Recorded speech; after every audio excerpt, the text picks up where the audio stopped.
날 위한 희생 그리스도 예수의 십자가. 누가복음 2장 1절 이하를 보도록 하겠습니다. 그때에 가이사 아구스도가 영을 내려 전하로 다 호적하라 하였으니, 가이사 아구스도, 가이사 황제죠. 이름이 아구스도입니다. 명령을 내려서 천하로 다 호적하라. 그때는 이제 로마가 전 세계를 지배하고 있었기 때문에 천하의 모든 지배받는 민족들은 다 호적하라 이렇게 말을 했습니다. 이 호적은 구레뇨가 수리아 총독이 되었을 때 처음 한 것이라. 모든 사람이 호적하러 각각 고향으로 돌아가매. 호적은 고향, 보통 부모의 고향을 호적이라 이렇게 말을 하죠. 내가 태어난 곳은 주민등록이라 이렇게 이제 주민등록지 이렇게 말을 하는데, 우리나라 같은 경우는 예수님 당시에는 호적하기 위해서 고향으로 돌아가게 됩니다. 요셉도 다윗의 집 족속이므로 갈릴리 나사렛 동네에서 유대를 향하여 베들레헴이라 하는 다윗의 동네로 그 약혼한 마리아와 함께 호적하러 올라가니 마리아가 이미 잉태하였더라. 국가의 제도, 국가의 명령에 순종하기 위해서 요셉도 호적하기 위해서 고향으로 갑니다. 마리아는 이미 잉태돼서 함께 동행하고 있죠. 6절, 거기 있을 그때에 해산할 날이 차서, 해산할 날이 찼다라는 것은 몇 주가 지났다는 거죠? 40주죠. 한 달을 4주로 해서 10개월이고 한 주로 해서 40주가 지난 겁니다. 첫 아들, 예수님의 가족이 식구가 몇입니까? 네, 예수님의 식구, 요셉하고 마리아까지 해서 제가 알기로 9으로 알고 있어요. 9. 그 중에서 첫 번째 아들입니다. 첫 번째 아들. 어떤 교단에서 예수님이 첫 번째 아들이고 그 후에 마리아가 계속 동정녀로 살다. 이것은 잘못된 관점이죠. 예수님이 첫 번째 아들이고 나머지 쭉 자녀가 있고 누이들도 있습니다. 첫 아들을 낳아 강보로 싸서 구유에 두었으니 이런 여관에 있을 곳이 없음이라. 여관에 있는 구유겠죠. 여관에 많은 사람이 모여 있었습니다. 왜 모였냐면 다 호적 허락해야 되기 때문에 고향을 차지해서 가다 보니까 나그네들이 많이 여관에 머무르게 됐고, 많이 머무르다 보니까 예수님 누일 곳이 없어서 구유에 예수님을 누게 됐습니다. 그 지역에 목자들이 밤에 밖에서 자기 양떼를 지키더니 해서 예수님이 하나님의 아들인 것에 대한 표징을 하나님께서 목자들에게 한번 주십니다. 그리고 25절로 가면 예루살렘에 있는 시므온이라는 사람에게 또 하나 줍니다.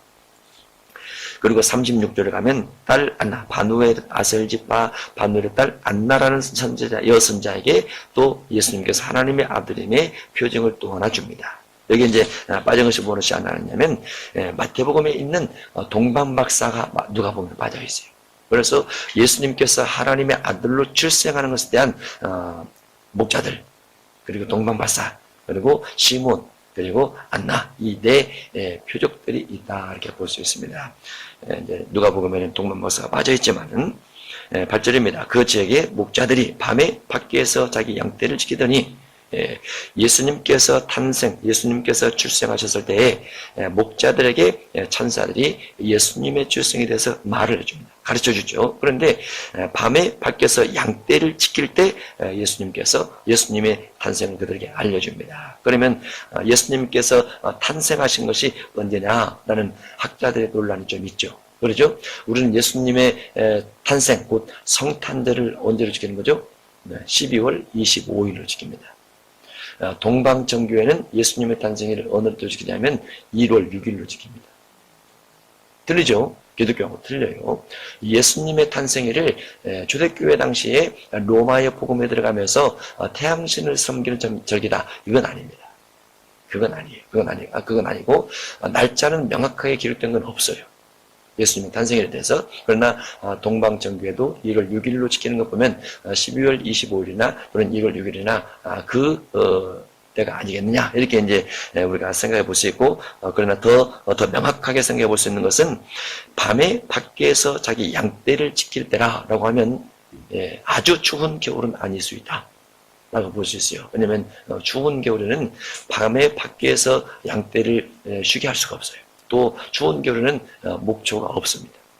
그래서 양들에게 음식을 먹일 수 없다 보니까 예수님께서 탄생하신 날이 정확하게 한겨울이다 이렇게 말하기도 어렵고, 우리가 오늘날 지키고 있는 그 부분도 명확하다 이렇게 말할 수는 없습니다. 다만 예수님의 탄생일이 예수님이나 예수님의 제자들이나 초대교회 당시에 탄생일을 중심으로 지킨 건 아니에요. 또 탄생일이 구약이나 신앙이나 예수님의 탄생하신 것은 중요하지만 탄생한 날짜가 그렇게 중요한 건 아니에요. 왜냐하면 날짜를 중심해서 지키는 것은 구약 절기상으로 보면 좋은 것 같아요. 구약에도 모든 절기들의 날짜가 있습니다. 대속절에 대한 날짜가 있고, 맥주절기에 대한 날짜가 있고, 오순절 같은 경우는 첫 곡식을 조합해 드리고 7 안식일을 계수를 해서 그 다음날 오순절 지키라 이렇게까지 정확하게 되어 있어요. 그런데 구약시대 모든 절기들이 신약으로 와서 의미를 중심해서 지키게 되지 날짜를 중심해서 지키지 않게 되더라고 말이죠. 그래서 신약에는 주일날 모든 절기를 합쳐서 거기서 다 지키게 됩니다. 예를 들어서 구약의 무교절 같은 경우는 첫날 6월절을 지키고 나머지 7일 동안 무교절을 지킵니다. 합쳐서 8일이죠. 그러면 8일 동안 안식일부터 그 다음 안식일까지 이렇게 지키게 되면 오늘날 맞지가 않아요. 그렇죠? 그렇게 지키는 것이 하나도 없습니다. 그런데 구약시대 그 절기를 신약시대의 의미를 가지고 지키면서 주일날로 모든 절기가 동합이 돼서 주일날 지키되 의미를 가지고 지키게 되기 때문에 날짜를 중심한 어떤 구약의 예식 같은 것들은 신약에 맞지 않고, 예수님께서 탄생하셨을지라도 또는 예수님께서 운명하시고 또 3일에 부활했을지라도 부활의 날짜가 해마다 똑같은 건 아니죠. 그렇죠? 어떤 춘분이라는 기점을 중심해서 이렇게 계산을 해서 부활절기와 고난주간 이와 같은 것을 지키는데, 구약시대의 날짜적 중심한 예식적 어떤 절기들이 신약시대에 와서 변경이 되기 때문에, 의미를 변경이 되기 때문에 하나님께서 그렇게 해놓으셨다 이렇게 볼 수 있습니다. 그래서 우리가 신약시대의 그 성탄절을 지킨다 할지라도 성탄절에 뭔가 예수님께서 어떠한 의미로 탄생하셨느냐, 예수님께서 왜 이 땅에 오셨느냐 이런 의미로 지키는 것이 중요하지 성탄절 날짜가 그렇게 중요한 것은 아니라는 거. 그리고 날짜 중심에서 우리가 더 선물을 교환한다든가 이런 것들은 동방바사 했던 것처럼 그런 의미상을 가지고 한다면 좋지만은 거의 오늘날 성탄절에 선물을 교환하는 형태가 동방바사처럼 예수님의 탄생을, 그리스도의 탄생, 구세주의 탄생을 기념하기 위해서 선물하거나 그런 것도 아닙니다. 많이 퇴색이 됐다 이렇게 볼 수 있죠. 만약에 선물 교환을 하면 주님께 드려야죠. 그러죠? 교회 성도끼리 하잖아요. 그 의미가 이제 퇴색이 됐다 이렇게 볼 수 있습니다. 그 지역의 목자들이 밤에 밖에서 자기 양떼를 지키더니 주의 사자가 곁에 서고 주의 영광이 그들을 두루비치매 그게 무서워하는지라. 주의 영광이 그들을 두루비쳤다. 그러면 영광과 영광이 비칠 때 빛이 임했더라 말이죠. 그게 무서워하는지라. 천사가 나타날 때, 주의 사자가 나타날 때 아주 크게 두려워하는 부분이 많이 있습니다. 우리가 구약의 다니엘이라든가 신약의 사도 요한 같은 경우도 하나님의 계시를 받고 하나님의 계시에 대한 해석을 받을 때 천사를 만나자 두려워 떨었어요. 심지어는 그 두려움이 너무 커서 혼절할 정도가 되어버렸습니다. 기절할 정도가. 그리고 천사가 한 번 깨울 때에야 일어나서 천사와 대화를 했다든가 이런 부분이 있어요. 왜 천사를 만나게 되면 두려워서 기절을 해버릴까?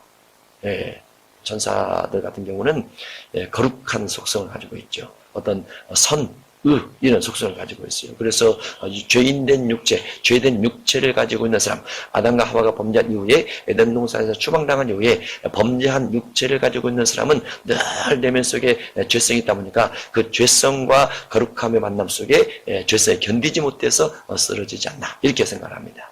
두려워하지 않나, 무서워하지 않나 이렇게 보는 부분도 있다 볼 수 있습니다. 10절 천사가 이르되 무서워하지 말라. 보라, 내가 온 백성이 맺힐 큰 기쁨의 좋은 소식을 너에게 전하노라. 온 백성, 이 온 백성 속에 무엇이 들어가냐면 이방인이 들어갑니다. 이건 아주 중요해요. 왜냐하면 예수님께서 오시기 이전까지는 유대인들만 중심한 구원이었어요. 이방인들에게는 구원의 복음이 전파되지 못했습니다.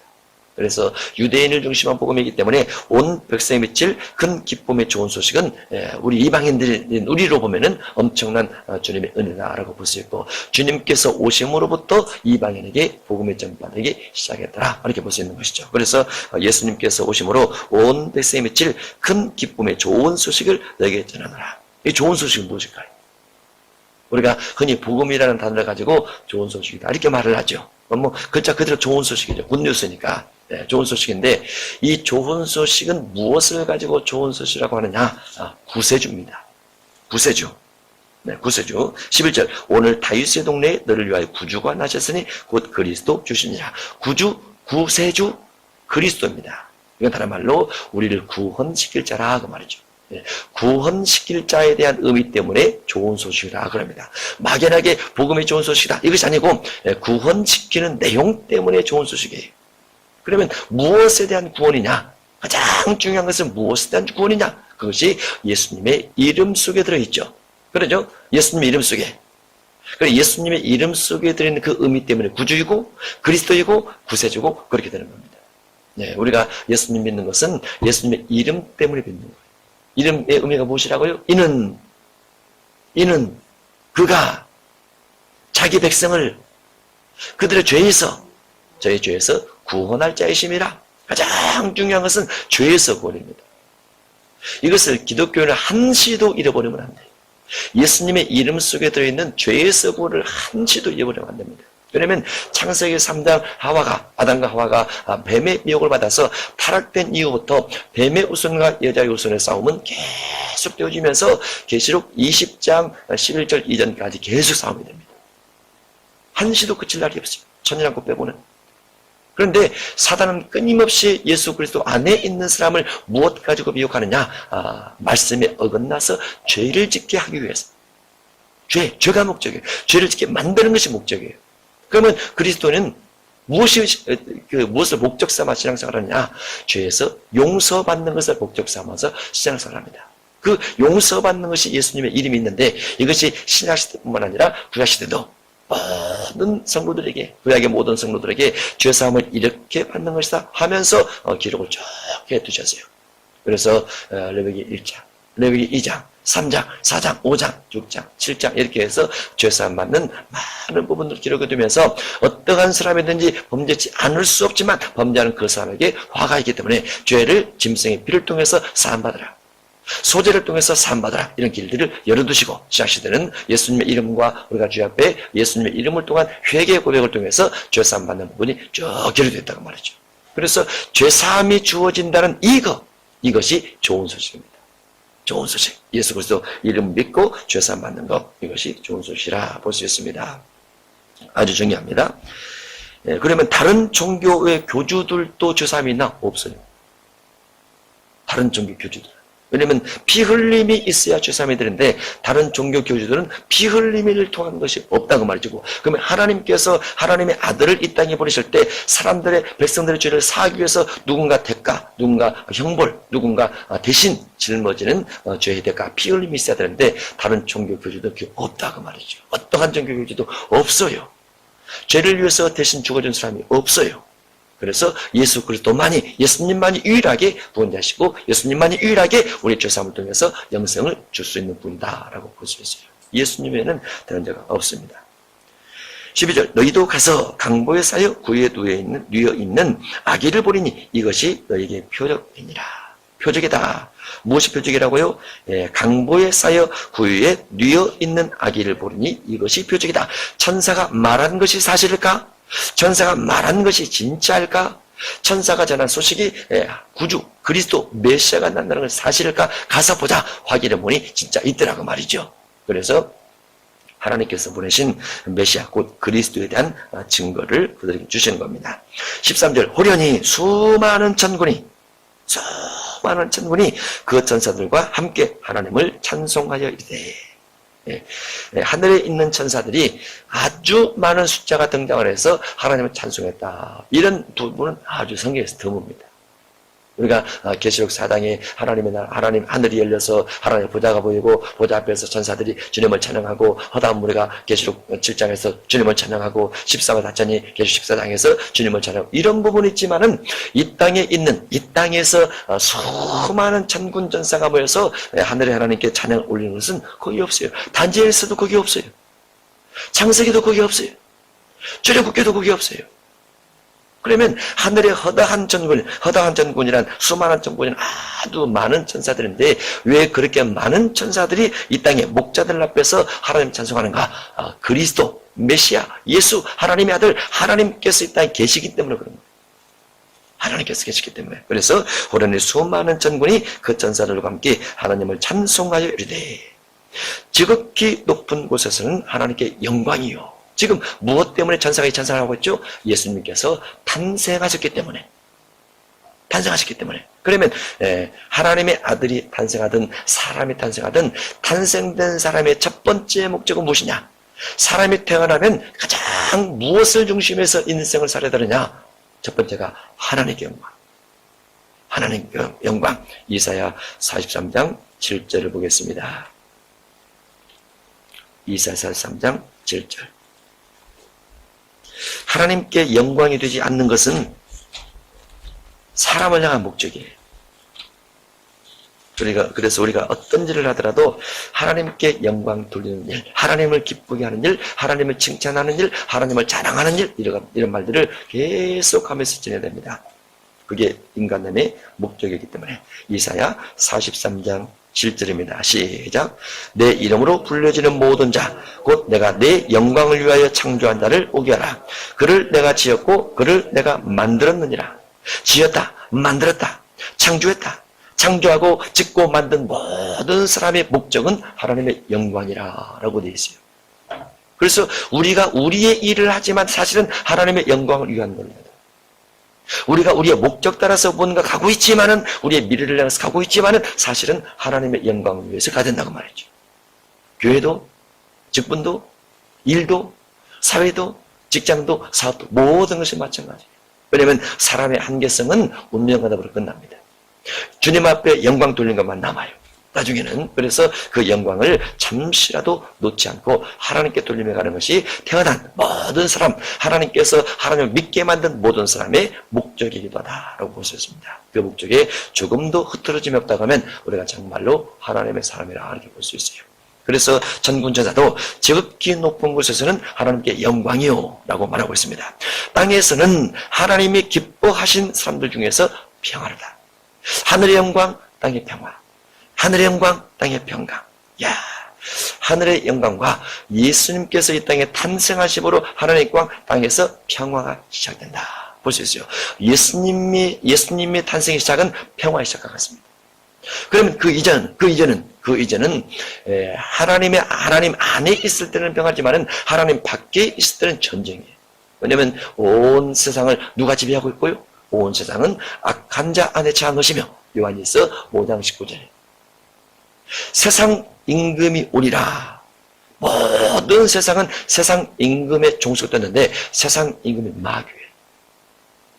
그래서 마귀의 목적은 요한복음 10장 10절에 보면 도적이 오는 것은 도적질하고 죽이고 멸망시키려는 것뿐이요 이렇게 됐기 때문에 창세기 3장에 하나님 마귀가 하와를 미혹해서 결국 타락하게 만들고, 그 이후에 예수님 시대까지, 예수님 이후에도 끊임없이 마귀의 모든 목적은 전 세계를 나뉘면서 어떻게 하면 도둑질하고, 어떻게 하면 죽이고, 어떻게 하면 다 파괴할 것인가, 하나님께서 만드신 만물을 파괴하고 하나님을 믿는 사람을 파괴하고 죽일 것인가에 대한 끊임없는 미혹들이 마귀의 모든 일들 속에 들어있다고 볼 수 있어요. 그런데 예수님은 오셔서 무엇을 하느냐? 양으로 생명을 얻게 하고 더 풍성히 얻게 하면서 양들에게 가장 중요한 평화를 넣어주기 시작합니다. 예수님께서 복음을 증거하는 제자들에게 너희가 어느 집에 들어가든지 그 집에 무엇을 빌라? 평안을 기도해 주라. 예수 그리스도 안에 있는 평안을 기도해 주라. 평안. 네. 요한복음 14장 17절 이하 보면은 예수님께서 그 평안을 주십니다. 내가 너희에게 주는 평안은 세상에 주는 것 같지 아니하니 하늘로부터 내려오는 평안을 주시죠. 예수님만 줄 수 있어요. 세상은 마귀에게 속해서 마귀가 줄 수 없는 것들을 예수님을 통해서 평안을 줄 수 있다라고 되어 있습니다. 또 요한복음 20장 20절, 21절, 22절 여기 보면 예수님께서 숨을 내쉬며 성령 받으라. 평강이 있을지어다 라고 말씀하십니다. 그래서 예수님으로부터 공급되는 것이 첫 번째가 평안이에요. 우리가 교회 다니면서 가장 많이 느끼는 것도 평안입니다. 가장 중요한 것이 평안이에요. 그러면 평안은 왜 주님께서 우리에게 주시는가? 죄사함 때문에 주십니다. 죄사함 때문에. 네, 마귀는 우리 마음속에 끊임없는 죄성과 믿음에 대한 미혹을 시켜서 죄를 끊임없이 짓게 만들고 죄 속에 떨어져서 마음속에 불안함과 두려움을 간직하게 만들어가지만은 주님은 우리 마음속에서 끊임없이 죄에 대한 용서, 회개를 통한 용서, 사단을 통한 이김 이런 걸 통해서 평안을 넣어주려고 하시죠. 그래서 성령을 충만하게 받는다. 가장 먼저 무엇이 나타나느냐? 평안함이 주어져. 능력을 받는다. 가장 먼저 평안함이 주어집니다. 그래서 믿음의 기초도 어디서 출발하느냐? 믿음의 기초가 믿음의 반대일 수가 있죠. 염려하는 것, 불안하는 것, 두려워하는 것, 걱정하는 것 이런 것들이 믿음의 반대였는데 믿음의 가장 기본적인 베이스에 무엇이 있느냐? 평안이 있어요. 그래서 평안이 유지된 상태에서 그 이후에 환경 조건과 영혼 구원과 죄에 대해서 구원과 이와 같은 것을 죽여갈 수 있는 것이죠. 그래서 믿는 사람이 가장 정확하게 오랫동안 잘 간직해야 될 것이 평화라 또는 평강이라 볼 수 있습니다. 그 모든 것들이 예수님으로부터 시작됐기 때문에 예수님께서 천사들 주님을 찬양하면서 땅에서는 하나님이 기뻐하시는 사람들 중에 평화로다 이렇게 찬양을 하고 있습니다.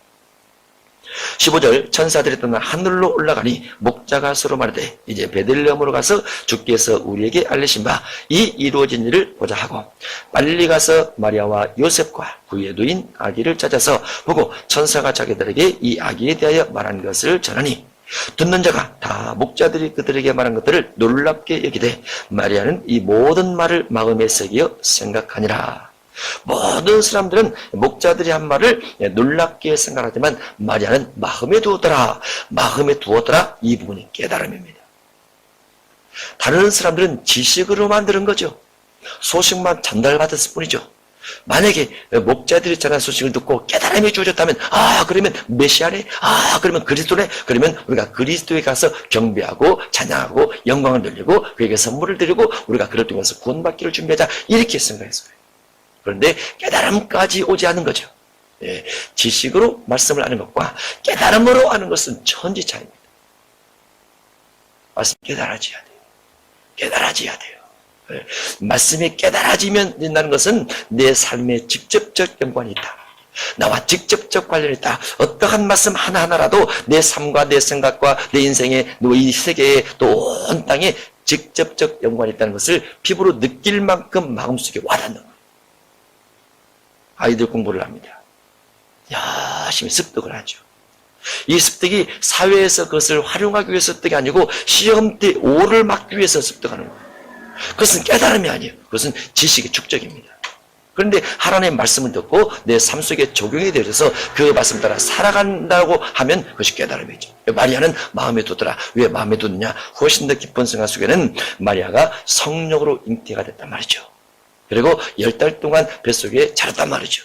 그리고 출산을 하고 이제 정말 하나님의 아들로서의 가치, 하나님의 아들로서의 인정 이런 부분에 대한 믿음이 있었겠지만은 목자들이 와서 천사들을 보고 천사들 전한 말을 전할 때 훨씬 더 그 믿음이 강력해졌더라 이렇게 보는 게 좋겠죠. 20절 목자들은 자기들에게 이르던 바와 같이 듣고 본 그 모든 것으로 인하여 하나님께 영광을 돌리고 찬송하며 돌아가니라. 할례할 8일이 되매 할례할 8일 예수님께서 할례 받으시죠? 할례 받으십니다. 할례할 8일이 되매 신약시대에 출생한 사람 중에서 디모데 같은 경우는 나이가 들어서 할례를 합니다. 예루살렘 성전에 올라가면서 그때 할례를 해요. 일찍 할례를 하지 않았어요. 디모데의 어머니가 유대인이고 아버지가 헬라인이었죠. 그래서 디모데는 어렸을 때 일찍 할례를 하진 않았어요. 아버지가 헬라인이기 때문에. 그런데 예루살렘 성전에 올라가면서 성전에 이방인이 오는 것을 금하기 때문에 할례를 하고 이제 바울이 데리고 가게 되는데 예수님은 태어나서 8일 만에 할례를 합니다. 8일 만에. 왜 8일 만에 할례를 했을까? 그게 예수님은 구약 율법을 적용받기 때문에 그렇습니다. 이제 누가 보면은 뭐 마태복음도 그런 부분이 있지만은 구약 율법과 신약 율법에 대해서 잘 비교를 해야 될 부분이 있어요. 신약 시대는 구약 율법 따라 살면 안 된다고 그랬죠. 신약 율법 따라 살아야 돼요. 구약 율법은 형식법이요, 육지법이요, 사람을 죽이는 법이요, 정죄하는 법이요, 심판의 법이요. 신약 율법은 사랑의 법이요, 마음법이요, 섬김의 법이요, 나눔의 법이요. 이렇게 되기 때문에 구약과 신약이 틀려요. 그러니까 몸에서 주어진 어떤 구약의 언약의 증표로서 할례를 받는 것도 신약에 와서 마음의 할례로 바뀌어진다. 이렇게 볼 수 있는 것이죠. 그렇지만은 예수님께서 구약 율법에 적용을 받아서 할례를 받는 부분이기 때문에 이런 부분도 한번 살펴보고 가도록 하겠습니다. 창세기 17장입니다. 성경을 알면 세계가 보이고, 성경을 알면 시대도 보이고, 미래도 보이고, 다 보이죠. 성경에 대한 연구를 끊임없이 하는 게 좋습니다. 창세기 17장 10절입니다. 하나님께서 아브라함에게 나타나서 하셨던 말씀입니다. 너희 중 남자는 다 할례를 받으라. 이것이 나와 너희와 너희 후손 사이에 지킬 내 언약이니라. 할례를 받으라, 언약이니라. 너희는 표피를 베라. 이것이 나와 너희 사이의 언약의 표징이니라. 12절 너희의 대대로 모든 남자는 집에서 난 자나 또는 너희 자손이 아니라 이방 사람에게서 돈으로 산 자를 막론하고 난지 8일 만에 할례를 받을 것이라. 이방인이든지 아니면 유대인이든지 난지 8일 만에 할례를 받아야 해서 8일이라는 날짜가 지정되어 있습니다. 이 8일이라는 날짜는 8일이 비록 안식일에 걸리든 안식일이 아닌 예비일이든 아니면 주중이든 다 어쨌든 할례를 받습니다. 유대인의 율법에 근거를 하면 어쨌든 안식일은 쉬는 날임에도 불구하고 하나님께서 아브라함에게 말씀하셨던 할례법 때문에 안식일도 할례를 행하고 주중에도 할례를 행하게 되죠. 어쨌든 8일이라는 날짜를 지켜서 할례를 행해요. 예수님께서 바리새인과 사두개인데 그런 말을 하죠. 하나님께서 아브라함에게 준 법 때문에 안식일에도 할례를 행해서 하나님의 증표됨을 보매 하게 되는데 배고픈 자에게 질병 있는 사람에게 귀신 눌려있는 사람에게 안식일에 일을 하는 것이 그렇게 크게 죄가 되느냐라고 말한 부분이 있어요. 이제 그래서 이것이 여호와로 들어가 있는데 어쨌든 8일 만에 할례를 행하게 됩니다. 13절 너희 집에서 난 자든지 너희 돈으로 산 자든지 할례를 받아야 하리니 이에 내 언약이 너희 살에 있어 영원한 언약이 되려니와 할례를 받지 아니한 남자 곧 그 보배를 베지 아니한 자는 백성 중에서 끊어지리니 그가 내 언약을 배반하였음이라. 이 할례는 어느 때까지 적용이 되냐면 예수님께서 올 때까지 적용이 됩니다. 구약의 마지막 선지자 세례 요한보다도 6개월 늦게 출생하신 예수님까지 적용이 돼요.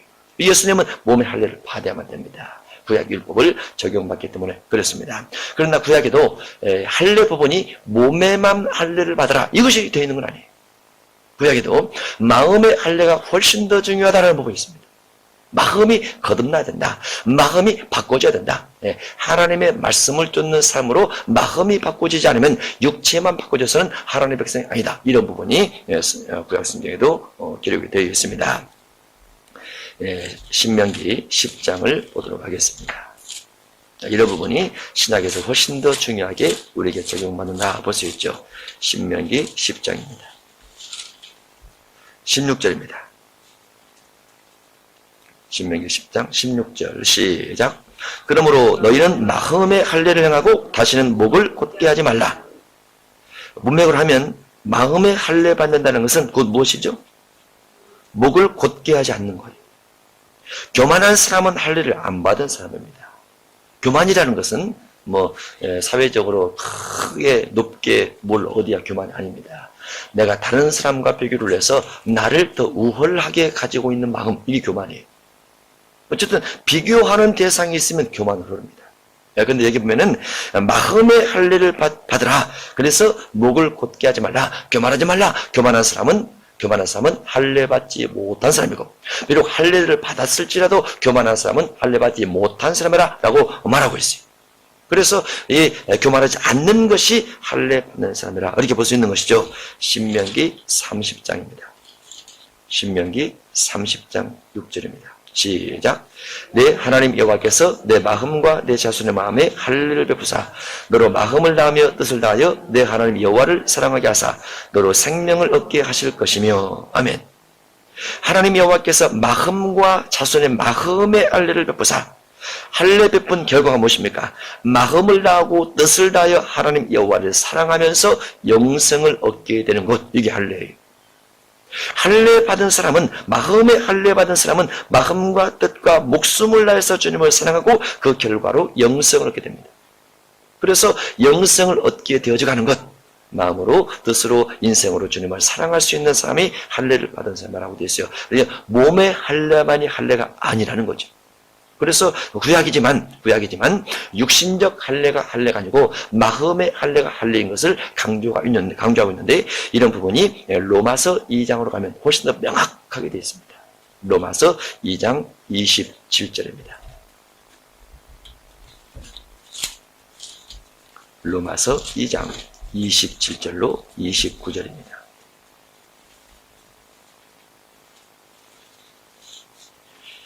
신약에 살지만은 구약 제도를 따라가는 사람이 아주 많이 있어요. 물론 이제 뭐 할례 같은 경우는 그렇지 않을 수도 있지만은 마음의 할례를 받으라, 이 부분에 대한 부분을 따르지 못한 경우도 많이 있죠. 일단 로마서 2장 27절, 또한 본래 무할례자가 율법을 온전히 지키면 율법 조문과 같이 율법 조문과 할례를 가지고 율법을 범하는 너를 정죄하지 아니겠느냐. 무릇 표면적 유대인이 아니요 표면적 육신의 할례가 아니니라. 육신적 겉으로 유대인이 아니라 그 말이죠. 혈통적으로 그 민족 속에 유대인의 혈통이라고 족보로 기록이 되어 있을지라도, 우리도 족보 속에 기록되는 거 있죠. 우리 족보 속에 뭐가 기록이 됩니까? 무슨 본이 어딘가 기록이 되죠. 본. 그래서 김해 김씨냐, 밀양 박씨냐, 밀양이라고 써져요. 그게 이제 본입니다. 호적에 올라가는 본인데, 유대인들 같은 경우도 정통 유대인이냐 아니면 개종한 유대인이냐, 이런 것들 뭐 그렇게 기록이 되겠죠. 여기 보면은 그 육신적으로 전통적으로 족보에 올라간 유대인이 아니라 그 말이죠. 육신의 할례가 아니라 오직 이면적 유대인이며 할례는 마음에 할지니 영에 있고 율법 조문에 있지 아니한 것이라. 할례를 어디 하라고요? 마음에 하라. 마음이 바꾸어져야 된다. 마음이 신약의 예수님의 율법 따라 바꾸어져야 된다. 세속적인 마음에서 주님을 향한 마음으로 바꾸어져야 된다. 세상을 목적한 삶에서 주님을 향한 삶으로, 삶의 목적으로 바꾸어져야 된다. 그게 할례입니다. 마음의 할례. 마음의 할례 받는 거 중요하지만 예수님 같은 경우는 몸의 할례를 받는 것이 구약법을 적용받기 때문에 그렇다라고 볼 수 있습니다. 그 다음에 더 중요한 할례 목적, 할례 의미가 있죠. 할례 의미가 있고, 그 할례가 시작시 때는 뭘로 바뀌었는가? 골로새서 2장 11절 12절입니다. 골로새서 2장 11절과 12절입니다. 11절, 또 그 안에서 너희가 손으로 하지 아니한 할례를 받았으니 곧 육의 몸을 벗는 것이요 그리스도의 할례니라. 골로새서 2장 11절, 육의 몸을 벗는 것이다. 육의 몸을 벗는다는 것은 육적인 삶을 벗어나는 것이다 라는 겁니다. 육체적인 삶을 벗어나는 것이다 라는 그 말과 같고, 땅의 것을 추구하지 않겠습니다 라는 것과 같습니다. 그 다음에 히브리서 6장으로 하면 죽은 행실을 회개하면서 따라가지 않겠습니다 라는 부분과 같아요. 그래서 그 육의 몸을 벗는 이 부분이 12절로 가면 너희가 세례로 그리스도와 함께 창사되고 또 죽은 자들 가운데서 그를 일으키신 하나님의 역사를 믿음으로 말미암아 그 안에서 함께 일으키심을 받았느니라 하면서 할례가 세례로 바뀌면서 육의 몸을 벗어서 성령의 몸을 따라 성령의 일을 따라 성령의 생각을 따라가겠습니다로 바뀌어지는 거예요. 육의 징표가 마음의 징표로 바뀌고 세례로 바뀌면서 마음 따라 주님을 섬기겠습니다. 이렇게 바뀌어지게 됩니다. 이제 성령의 열매 맺는 삶을 산다면 여기에 해당되는 사람이라 이렇게 볼 수 있어요. 그러나 아직도 육의 몸에 비해서 육신적 삶의 목적에 비해서 살아가고 있다면 아직 거듭나지 못한 사람, 아직 세례받지 못한 사람, 아직 할례가 안 된 사람이라고 볼 수 있어요. 중요하죠. 신약은 이게 몸의 할례보다도 훨씬 더 중요하다 볼 수 있습니다. 누가복음 2장 21절입니다. 할례할 8일이 되매 그 이름을 예수라니. 할례할 8일이 되매 이름을 예수라 했다. 그 말은 할례할 때 이름을 지었다 그 말이죠. 그렇죠? 할례할 때 이름을 지었다. 우리나라 호족법은 자녀들이 출생을 하면 이름을 며칠 안에 지어야 됩니까? 한 달 안에. 제가 알기로는 한 달 안에 신고를 해야 돼요. 한 달 넘어가면 벌금인가 봅니다. 예수님은 이제 그 당시에 법적 근거는 없지만은 할례하면서 이름을 지었더라. 예수님의 이름의 의미가 중요하다고 그랬죠. 이름의 의미가 아주 중요해요. 예수라니 곧 잉태하기 전에 천사가 일컫는 바라. 하나님께서 이름을 지어줬다고 말이죠. 하나님께서 22절은 조금 쉬었다 하도록 하겠습니다. 오직 그의 피를 믿음으로 정한 마음 얻게 하시니 화목해 하신 주와 함께 왕 노릇하리로다. 자유하리 주 보혈 날 건지셨네. 주 예수 할렐루야. 기뻐하리 사망 권세 이기셨네. 주 예수 할렐루야.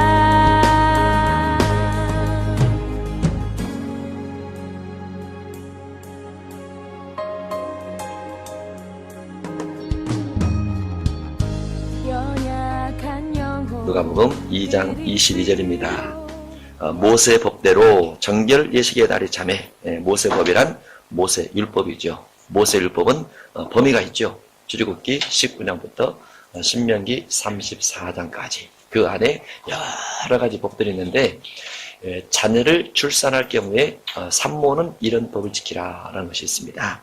그래서 모세 법대로 정결 예식의 날이 참여해서 정결케 되는 예식이 있어요. 날이 참여 아기를 데리고 예루살렘에 올라가니라고 되어 있는데, 이 부분을 살펴보고 가야 됩니다.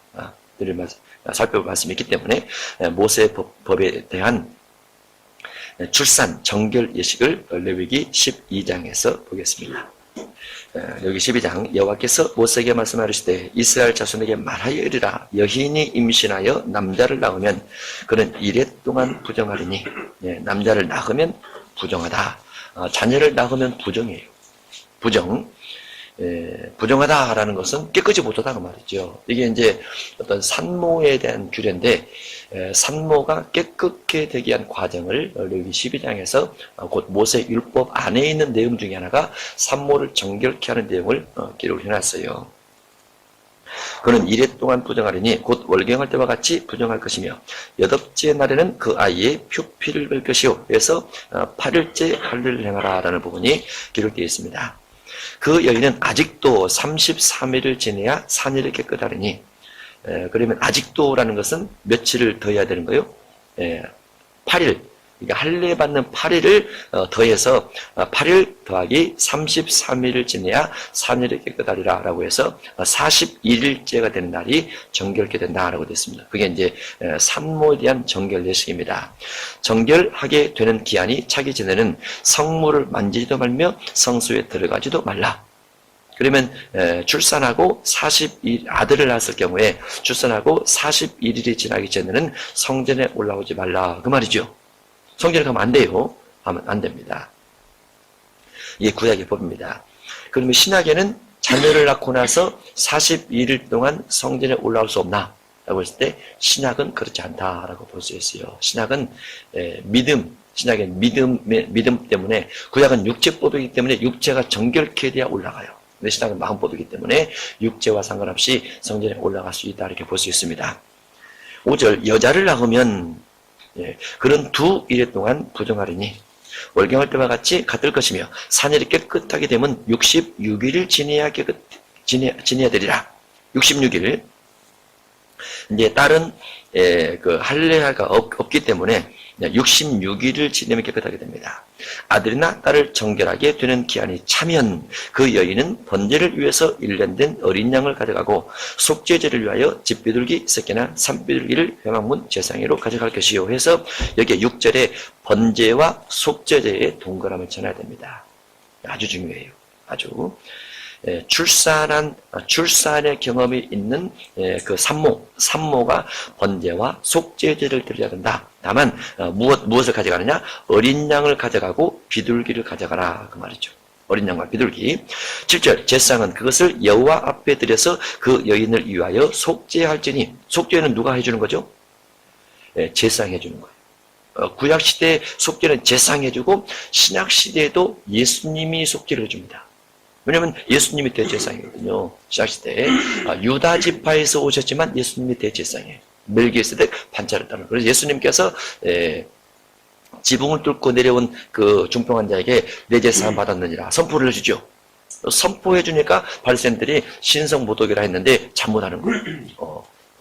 제사장의 선포를 통해서 죄사함이 되는 겁니다. 구약에는. 그래서 사람이 깨끗하게 되려면 짐승을 가지고 성전에 가서 피를 흘려 이제 피를 흘리게 되고 피를 받아서 제사장에 뿌리면서 선포를 해줄 때 죄사함 되는 것이 구약의 제사함의 과정인데 여기에도 제사장으로 그렇게 되어 있어요. 7절 제사장은 그것을 여호와 앞에 들여서 그 여인을 위하여 속죄할지니 그리하면 사멸이 깨끗하리라.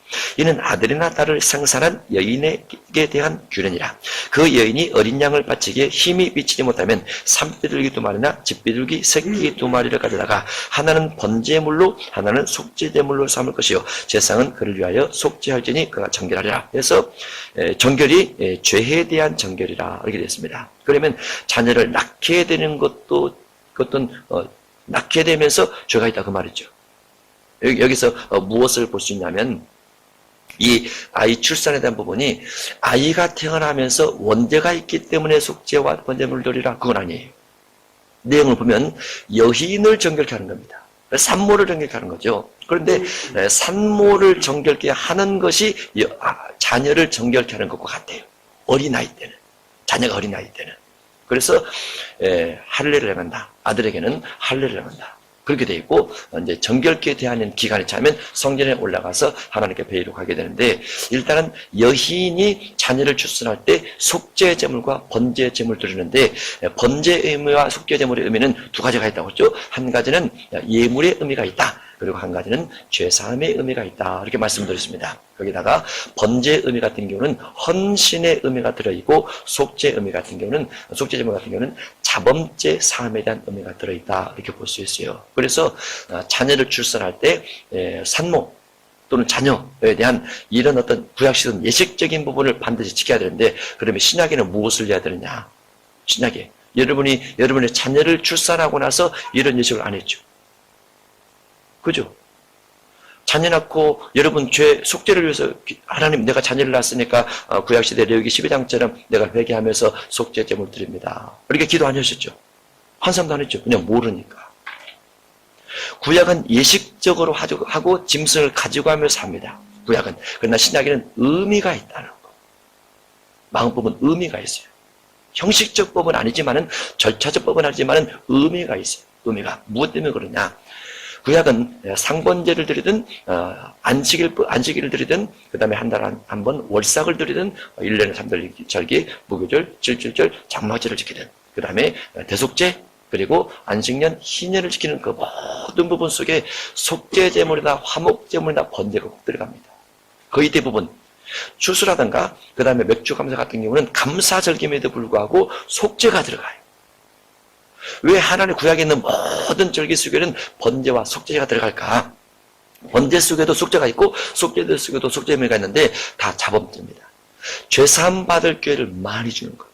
왜냐하면 죄사함을 통해서 구원되기 때문에 죄사함이 구원의 완벽한 증표이기 때문에 죄사함 받을 수 있는 것을 매일, 일주일, 한 달, 1년에 3번, 1년에 또 한 번, 그 다음에 7년마다, 50년마다 계속 제공을 해주는 거예요. 자녀를 낳아도, 자녀를 출산해도, 자녀를 시집을 보내도, 결혼을 해도, 서원을 해도 모든 곳에 번제 속죄 다 들어가게 됩니다. 죄사함 때문에. 그러면 신약이 그것을 그대로 연장선으로 이어받습니다. 무엇을? 죄사함을 이어받아요. 그래서 세례요한에 와서 회개하라. 예수님이 와서 회개하라. 사도바울도 전도하면서 회개하라. 사도요한도 회개하라. 계속 말을 하죠. 계시록 2장 3장 회개를 해야 이기는 자가 돼서 주님 나라 갈 수 있다. 성경 전체가 죄사함을 통한 구원이에요. 그래서 신약에도 구약의 레위기 12장처럼 우리가 자녀를 출산하게 되면 뭐가 생깁니까? 원죄를 가지고 나와요. 자녀가 원죄를 가지고 나와요. 그래서 자녀를 교회 데리고 가서 유아세를 베풀긴 하지만은 그 자녀가 의식이 있거나 그러지 않는다고 말이죠. 스스로 신앙 고백하거나 스스로 죄사함 받을 수 길이 없어요. 그가 의인이 아니에요. 그가 죄인이에요. 모든 사람이 죄 중에 출생을 해요. 예, 모치 죄중에 나를 잉티하였으며 출생도 마찬가지고 그리고 채권자 살아가게 되죠. 다만 부모에게 관리권을 맡기면서 세를 주죠. 부모 때문에 세를 주는 거잖아요. 본인 믿음 때문에 아니고. 그래서 부모가 자녀를 데리고 성전에 올라가면서 하나님 앞에 속죄 제물, 그 다음에 여기 되어 있는 것처럼 번제 제물을 가지고 갑니다. 부모가 사함받는 것이 그 자녀를 잘 지도하겠는데 어떻게 지도하느냐? 자녀가 죄를 지으면 사함을 중심으로 가르치겠습니다. 이런 부분이 그 속에 들어있어요. 그 속에. 그래서 유아 세례를 베풀 때도 단순히 세례받음으로 이 아이가 구원됐습니다. 나중에 입교식만 하면 됩니다. 그것이 아니고 번제 제물과 속죄 제물의 의미와 같이 내 자녀가 부모를 통해서 죄사함 받도록 그렇게 가르치고 교훈하겠습니다. 죄에서 멀어지도록 그렇게 교육하겠습니다. 이렇게 해야 유아 세례가 합당한 세례가 되는 거예요. 그리고 부모도 자녀를 출산할 때 이런 과정, 이런 기도를 해줘야 하나님 앞에 내가 그 자녀를 잘 기르치면서 자녀들의 영혼이 구원받게끔 인도해 가겠다는 부모적인 어떤 서약 같은 그런 결단이 그 시간을 이렇게 볼 수 있습니다. 그런데 이런 과정들을 거의 안 해요. 왜냐하면 믿으면 구원이라는 습관에 다 집어넣어버려요. 출애굽기 12장 6월절을 통해서 원죄가 사함받아요. 그리고 레기 1장 번제부터 해서 소제, 화목제, 속죄제, 속건제물은 다 자범죄들이에요. 하나님의 율법, 하나님의 명령 중 하나를 부지중에 범했을 때 이와 같은 예물을 드리라라고 되기 때문에 다 자범죄들이란 말이죠. 그 자범죄 연장선이 레위기 12장에 있는 거예요. 자녀를 출산하면 산모가 속죄제물과 번제를 드리라. 죄 사함에 대한 예물을 드리라. 비둘기나 아니면 양이나 이런 걸 통해서 또 비둘기를 통해서 드리지 못한다면 가루를 통해서라도 레위기 5장에 있는 가루를 통해서라도 이와 같이 예물을 드려서 속죄를 받아라.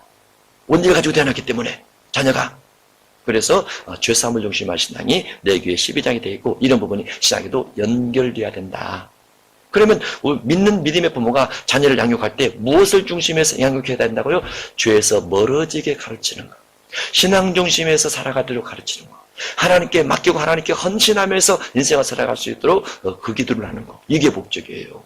그런데 이제 세례받고 구원받았다 여기에 다 한정돼서 그 이후에 학교 공부 열심히 하고 돈 많이 벌고 명예를 얻고 권세를 얻고 이렇게만 기도하고 많은데 성경적까지 보면 전부 다 어긋나는 거예요. 어긋나는 거예요. 신약시대는 회개를 통해 출산받기 때문에 자녀를 출산하고 나서 주님 앞에 나가서 감사기도도 하지만은 용서기도도 하고 이런 것이 원칙상으로 맞다 이렇게 볼 수 있습니다. 그래서 레위기 12장에 있는 6절에 있는 번제와 속죄제 부분이 8절에서 반복적으로 또 한 번 기록이 되면서 번제물로 하나는 속죄제물로 삼을 것이요 제사는 그를 위해서 속죄하라 죄를 깨끗하게 해주라 라고 되어 있어요. 깨끗하게 죄의 관점이 아주 중요합니다. 누가복음 2장입니다. 22절 모세 법대로 정결 예식의 날이 참에 정결 예식 무슨 정결 예식? 번제와 속죄제. 그렇죠? 이게 깨끗하게 되는 거예요. 깨끗하게 되는 것. 번제와 속죄제. 정결 예식의 날이 참에 그러면 이제 아들을 낳았으니까 며칠 만에 8일 만에 할례를 행하고 33일째 지나서 41일째 아기를 데리고 예루살렘에 올라갔더라라고 되는 거죠. 성전에 올라가야 되기 때문에 이는 주의 율법에 쓴 바 첫 해에 처음 난 남자마다 주의 거룩한 자를 하리라 한 대로 아기를 죽게 드리고 첫 해에 처음 난 남자는 주님의 주의 거룩한 자라 해서 주님께 드립니다. 주님께 드린다 그러면은 그 말은 인생을 주님을 위해서 살아갈 수 있도록 그렇게 하겠습니다. 그런 의미죠. 이게 이제 출애굽기 13장 2절에 되어 있습니다.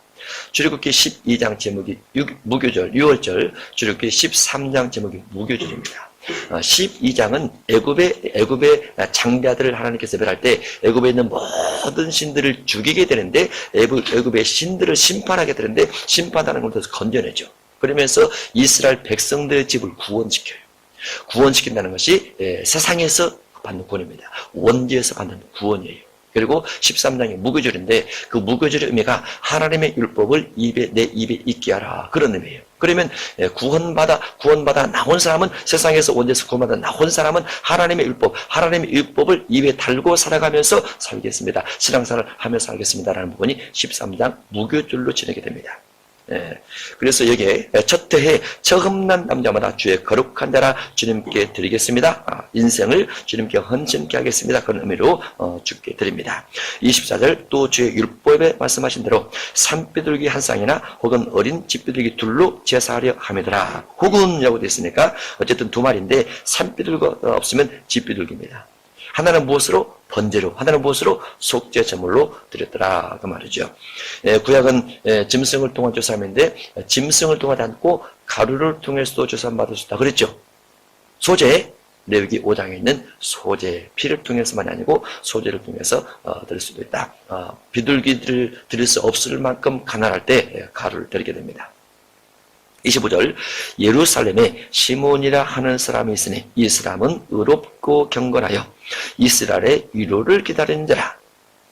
이스라엘의 위로를 기다리는 자라. 그러면 이스라엘 민족이 위로받지 못한 상황이라고 말이죠. 가난한 사람도 병든 사람도 또 심령이 낙심된 사람도 위로받지 못한 상황이라고 말이죠. 그러니까 시몬은 의로워요. 의롭고 경건해요.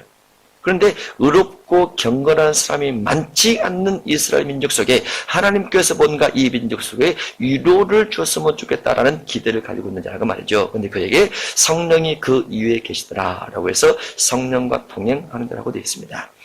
누가복음 2장에 있는 이 성령은 시몬에게 있는 이 성령은 사도행전 2장에 임하신 보혜사 성령은 아닙니다. 이때는 구약 성령의 적용을 받습니다. 달라요. 구약 성령의 적용을 받아요. 구약 선지자도 하나님의 성령이 임하고 왕에게도 성령이 임하고 기름 부음이 이제 그런 표현이기도 한데 구약 성령의 임재와 신약 성령의 임재가 틀리다는 거, 역할도 틀리다는 거. 구약 성령의 임재는 내주하진 않습니다. 영원히 내주하진 않아요. 신약 성령은 영원히 내주하십니다. 그리고 구약 성령의 임재는 어떤 기름 부음을 통해서 사역을 중심해서 일을 하는데 신약 성령의 임재는 성령의 사역을 중심하지 않고 열매 맺는 것을 중심해서 일을 합니다. 그래서 틀리다는 것. 구약과 신약의 성령이 우리는 신약 사람이기 때문에 신약의 성령의 열매 맺는 삶, 인격자 삶, 신의 성품에 참여하는 삶이 가장 중요한 성령의 충만이라고 볼 수 있습니다. 26절 그가 주의 그리스도를 보기 전에는 죽지 아니하리라 하는 성령의 지시를 받았더니 시몬은 구약 사람임에도 불구하고 성령께서 그에게 지시해 줬어요. 어떻게 성령의 음성을 받을 수 있나? 어떻게 성령의 지시를 받을 수 있나? 어떻게 성령의 느낌을 받을 수 있나? 구약 사람인데 어떻게 받았을까요? 우리가 민수기 11장 기억합니까? 민수기 11장은 그 미리암 사건입니다. 미리암. 이제 모세가 구스연을 취하게 되죠. 그리고 이제 미리암과 아론이 모세를 비방합니다. 하나님께서 그들을 불러들여서 말을 하죠. 선지자가 있으면 나 여호와가 그에게 꿈과 환상으로 말하기도 하거니와 말하죠. 꿈으로 말하고 환상으로 말을 해요. 꿈은 내 의식이 없는 상태에서 하나님의 음성을 듣는 것이요 환상은 내 의식이 있는 상태에서 하나님의 음성을 듣습니다. 그래서 내 의식이 있는 상태에서 내가 열심히 기도하고 하늘의 문이 내 내면에서 열려지게 될 때 하나님의 음성이 내 귀에 들려요. 내 마음에 들려요. 확실한 느낌으로 옵니다. 체험하지 않는 분은 이해를 못하죠. 그러나 성경에 되어 있어요. 왕상 19장에 보면은 엘리야가 이세벨의 핍박을 통해서 도망가 버려요. 도망가는데 동굴로 가죠. 동굴에서 여러 가지 사건을 경험하면서 마지막에 하나님께서 엘리야에게 말씀하시죠. 어떻게 말씀하십니까? 세미한 음성으로 말씀하십니다. 세미한 소리로 말씀하시죠. 크고 우렁찬 소리가 아니고 세미한 소리로 말씀하시죠. 어쨌든 성령께서 뭔가 말씀해 주시는 부분이 있어요. 성령께서 말씀해 주는 부분이 있다는 거. 그 성령께서 말씀해 주시는 부분을 많이 듣는 사람이 있습니다. 조금 듣는 사람이 있습니다. 어쩌다 한 번씩 간직처럼 듣는 사람도 있습니다.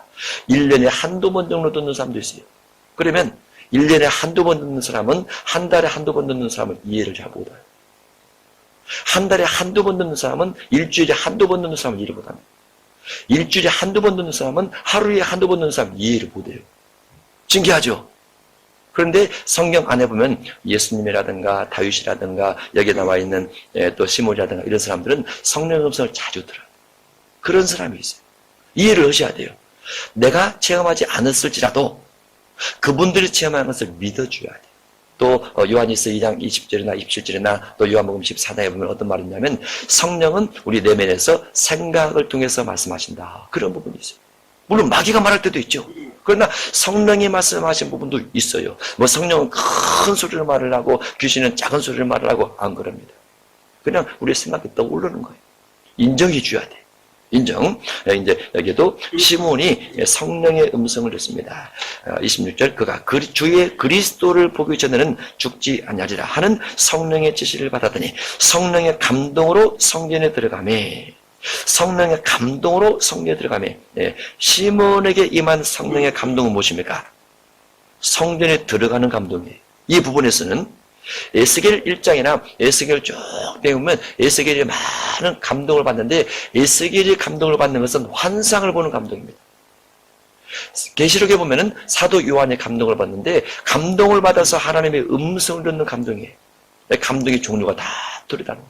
사람마다 다 들려요. 그것을 내가 감동을 경험하지 않았다고 해서 편협되게 비판을 하거나 비방해서는 절대로 안 된다는 거. 그것은 성령 회방에 해당될 수 있어요. 성령이 일하는 것을 마귀가 일하는 것처럼 표현할 수 있습니다. 성경에는 기적을 빼면 전부 다 성경을 다 없애버려야 돼요. 신비를 빼면 성경을 다 찢어서 없애버려야 됩니다. 남는 것이 없어요. 창세기 1장 1절부터 신비예요. 계시록 22장 19절 다 신비예요.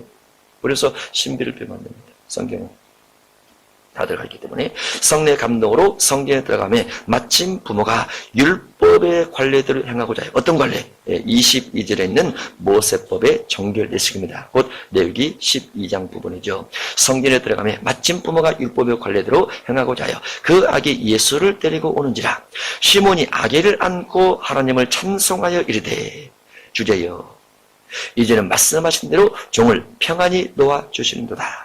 여기서 평안히 놓아주시는도다 이 말은 26절입니다. 주의 그리스도를 보기 전에는 죽지 아니하리라 그 지시를 받게 됐는데 29절에 종을 평안히 놓아주신다 하니까 이제 예수님 보게 됐으니까 주의 그리스도 보게 됐으니까 이제 죽을 때가 됐습니다 그 말이에요. 예. 30절 내 눈이 주의 구원을 보았사오니 내 눈이 주의 구원을 보았사오니 주의 그리스도를 보았사오니 26절 그리스도란 뜻이 뭐예요? 예, 29절 30절 하니까 구원입니다. 예, 그리스도란 뜻이 구원자예요. 무엇에 대한 구원? 죄의 구원입니다. 영생이에요. 예, 주의 구원을 보았사오니 이는 만민 앞에 예비하신 것이요. 여기 만민도 무엇이 들어가 있느냐? 이방인이 들어가 있어요. 예수님이 오지 않으면 이방인 복음은 없습니다. 그런데 만민 앞에 예비하신 것이요. 어느 때부터 예비됐어요? 창세기 3장 15절부터 여자의 후손, 뱀의 후손, 여자의 후손으로 쭉 이어져서 아브라함, 이삭, 야곱 쭉 이어져서 오는 만민 앞에 예비한 것이요. 이방을 비추는 빛이요. 이방이란 어둠이랍니다. 어둠을 비추는 빛이요. 주의 백성 이스라엘의 영광입니다. 이스라엘 민족이 원 가지고 이방인은 접붙임당을 가지기 때문에 이스라엘 영광이요 이방인에게 빛이 비치리라 이렇게 설명하고 있습니다. 아니 그의 부모가 그에 대한 말들을 놀랍게 여기더라. 부모가 우리가 마리아도 요셉도 신기하게 여겼더라 그 말이죠. 시몬이 그들에게 축복하고 그의 어머니 마리아에게 말하되 보라 이는 이스라엘 중 많은 사람을 마리아에게 말하여 이르되 보라 이스라엘 중 많은 사람을 패하거나 흥하게 하기 위해서 흥하게 하며 비방을 받는 표적이 되기 위하여 세움을 받았고 이는 예수님은 이스라엘 중 많은 사람을 패하게 할 것이다. 이스라엘 중 많은 사람을 패하게 할 것이다. 그 예수님께서 너희는 멸망당할 것이다 라고 말한 자가 누굽니까? 있죠.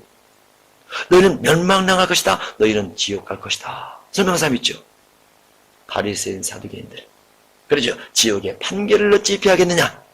그게 여기에 예언처럼 되어 있어요. 많은 사람을 배하거나 그 다음에 흥하게 하기 위하여 흥하게. 예수님께서 흥하게 만들어준 사람 누굴까요? 예수님이 흥하게 만들어준 사람. 삭개오. 있죠? 그 다음에 7 귀신 들렸다가 그 예수님께 향유 부었던 여인, 복음의 전파되는 모든 곳에 이 여인도 행한 일을 말하라. 흥하게 된 거죠. 그러죠? 예수님 시므온이 예언처럼 말하지만 단어 하나하나 속에 예수님의 말이 다 들어가 있어요. 거기에 이 사람은 많은 사람을 패하거나 흥하게 하며 비방을 받는 표적이 되기 위하여 세움을 받았고, 예수님께서 패할 자들에게, 독소의 자들에게 말을 하니까 그들이 예수님 비방하고 죽이려고 하고 또 여러 가지 고소를 하고 고발하고 막 그렇게 되죠. 네, 다 역사 속에 들어가 있습니다. 세움 받았고, 또 칼이 내 마음을 찌르듯 하리라. 누구 마음? 마리아 마음을 찌르듯 하리라. 칼이 어머니 마리아의 마음을 찌르듯 하리라. 왜? 이는 여러 사람의 마음의 생각을 예수님께서 들춰내기 때문에, 예수님께서 바리새인 시몬의 마음을 들춰내니까 어머니 마음이 적극 내려앉는 거예요. 자가 어떻게 하려고? 저 권세 있는 자 앞에, 종교 권세자 앞에서 어떻게 하려고? 예. 헤롯에게 이르기를, 저 여후에게 이르기를, 그 말이죠. 예. 그러면 2000년 전에 한 국가의 지도자를 향해서 여우라고 말하면 어떻게 됩니까? 정치적 억압을 받게 되죠. 예수님 어머니가 옆에서 가슴이 철렁들어요. 찔림받는 거죠. 예. 칼이 내 마음을 찌르듯 하리라 하리니, 이는이 마리아를 가리키고 여러 사람의 마음의 생각을 드러나기 때문에 칼이 마음을 찌른다라고 되어 있습니다. 여러 사람의 마음의 생각을 드러내려 함이라 하더라. 또 아셀지파 바누엘의 딸 안나라 하는 선자가 있어. 나이 매우 많았더라. 예수님께서 예수님께서 하나님의 아들임에 대한 세 번째 누가복음의 증거입니다. 그가 결혼한 후 7배 동안 남편과 함께 살다가 과부가 되고 84세가 되었더라. 그럼 몇 살이에요? 여기다 이름만 숫자로 기록된 것만 하면 91세 플러스 알파입니다. 그죠? 91세 플러스 알파. 우리가 91세가 돼서 성전을 떠나지 않고 주야로 금식하면서 기도하면서 하나님의 음성을 듣는다면 대단한 사람이에요. 91세가 돼서. 91세가 돼서. 나이가 들면 기도에 힘이 안 생긴다는 거. 제가 아는 어떤 분이 어머니를 섬기시는데, 어머니가 연세가 92세인가 그런데, 밥을 드시다가 밥을 먹었다는 기억을 잊어버린대. 드시고 있는데. 그러니까 어쨌든 연세가 많이 들면 그 연세에 그런 것이 우리가 올 수 있죠. 기도를 많이 해놔야 돼요. 자꾸 기도를 해서 미래를 위한 기도, 과거에 너무나 매이지 말고 미래를 위한 기도, 꿈을 위한 기도, 이런 것들이 많이 필요하다라고 볼 수 있어요. 예수님에 대한 기억도 잘 간직할 수 있도록 이런 것들도 필요하죠. 84세가 되었는데 7년 동안 같이 살다가 84년을 혼자 살게 됐는데 91년을 결혼 후 혼자 살았다고 말이죠. 그러면 이제 결혼을 만약에 10살 때 했다, 그럼 101살이라고 말이죠. 성전을 떠나지 않고 주야로 금식하며, 우리가 101살 정도 돼서 성전을 떠나지 않으면 이게 참 위험한 것이, 저희 교회 연세가 80이 넘으신 분이 계신데 성전에서 주무세요. 전에. 그래서 겨울에 주무시면 춥다고 하시고 여름에 주무시면 덥다고 하시고, 그래서 교회에서 무슨 일 나면 이게 큰 영광 가리겠다 싶어서 집에 가서 주무세요. 그러겠어요. 근데 이분 어때요? 지금 시대처럼 평안하지 않죠. 성전이 의자라든가 시설이라든가 편하지 않는데 어쨌든 성전을 떠나지 않고 주야로 금식하면서 기도함으로 하나님을 섬겼더라라고 되어 있어요. 대단한 믿음입니다. 대단한 믿음. 아무나 판단할 수 없는 엄청난 믿음의 용사예요. 이런 분들은 더 좋은 부활을 얻기 위해서 이렇게 하는 겁니다. 히브리서 11장에는 더 좋은 부활. 우리가 부활을 얻는 것은 믿음 안에서 고생이 적을수록 좋은 부활이 없어요.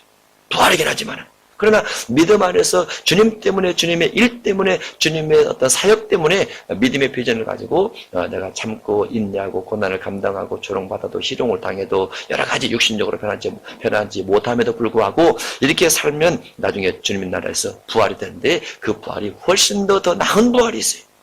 훨씬 더 좋은 부활이 있어요. 허다한 무리속보다도 13만 4천 쪽으로, 13만 4천보다도 24장로 쪽으로 이렇게 갈 수 있는 부활 부분이 있다고 말이죠. 만약에 우리 보고 이렇게 살다가면 살겠습니까? 할렐루야. 그 나이 돼봐야 알겠지만은 어쨌든 기도하면서 가려고 해야 돼요. 지금은 우리가 판단할 수는 없어요. 38절, 마침 이때에 나와서 하나님께 감사하고 예루살렘의 속량을 바라는 모든 사람에게 그에 대하여 말하니라. 예루살렘의 속량을 바라는 자들에게, 그러면 이 안나라는 선지자의 예수님께서 오심에 대한 기대는 무엇입니까? 죄사함이십니다. 죄사함. 아주 제대로 알고 있죠. 그러니까 앞에 있는 시몬이 예수님에 대해서 알고 있는 것과 또 안나가 예수님에 대해서 알고 있는 응답이 달라요. 똑같은 어떤 하나님의 성령이 임해서 뭔가 가르쳐 줄 수 있겠지만은 방향과 목적과 뜻이 다르더라고 말이죠. 안나는 죄송량, 속량을 중심해서 예수님에 대해서 말씀하고 있습니다. 속량, 아주 중요합니다. 이 속량이 유대인들에게는 유대 율법, 모세 율법이 있지만은 잡음죄가 사함받아야 될 속량이요, 이방인들에게는 원죄가 사함받을 속량입니다. 그래서 예루살렘의 속량을 바라는 모든 사람에게 그에 대해서 말을 하는 거죠. 주의 율법을 따라 모든 일을 마치고, 어떤 일? 정결 예식, 번제와 속죄제 예식을 마치고 갈릴리로 돌아가 본 동네 나사렛에 이르니라. 아기가 자라며 강하여지고 지혜가 충만하며, 아기가 자라며 강하여지고, 이것은 육신이 강하여진 것이 아닙니다. 그렇죠? 왜냐하면 이사야 53장을 적용받기 때문에 여기다 이사야 53장을 관주로 넣어놓으세요. 육신이 강해지는 것이 아니에요. 심령이 강해지는 겁니다. 심령이. 이사야 53장 잠깐 보겠습니다. 이사야 53장 2절입니다. 그는 메시아에 대한 부분이죠. 주 앞에서 자라나기를, 주 앞에서 자라나기를, 성전서 하나님 앞에서 자라나기를 연한 순 같고, 순은 열이죠. 아주 연하죠. 그저 쉽게 부러질 만큼. 마른 땅에서 나온 뿌리 같아서, 마른 땅에서 나온 뿌리하고 좋은 땅에서 나온 뿌리하고 전혀 틀립니다. 전혀 틀려요. 시멘트 땅에서 나오는 뿌리는 틀어집니다. 삐뚤어지고. 그러죠. 양분이 아주 고른 땅에서 나온 줄기는 반드시 나오죠. 예수님은 마른 땅에서 나온 뿌리 같아서 고운 모양도 없고 풍채도 없은즉, 풍채가 없어요. 고운 모양 없어요.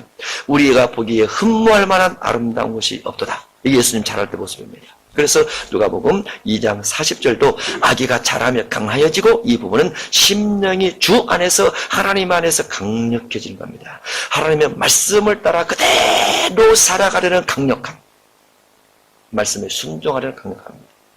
지혜가 충만하며, 지혜가 충만, 하나님의 은혜가 그 위에 있더라. 스스로 하나님이시지만 신성의 충만함이 그 육체 안에 다 감에도 불구하고 늘 하나님의 은혜다라고 하면서 자랐더라고 말이죠. 그래서 우리가 신앙생활은 우리 힘으로 한다고 생각하면 안 돼요. 우리의 능력처럼, 우리가 뭔가 이룬 것처럼 그렇게 생각하면 안 됩니다. 모든 것이 주님의 은혜고 주님의 도우심이라, 이렇게 볼 수 있어요. 그렇게 해서 간다고 하면 하나님께서 이루어 가시는 그 줄기를 따라가면 됩니다. 그러면 은혜가 우리 위에 있더라, 이렇게 표현할 수 있는 것이죠. 그게 신앙이고 예수님 닮는 신앙이라, 이렇게 볼 수 있습니다. 자유하리 주 보혈 날 건지셨네.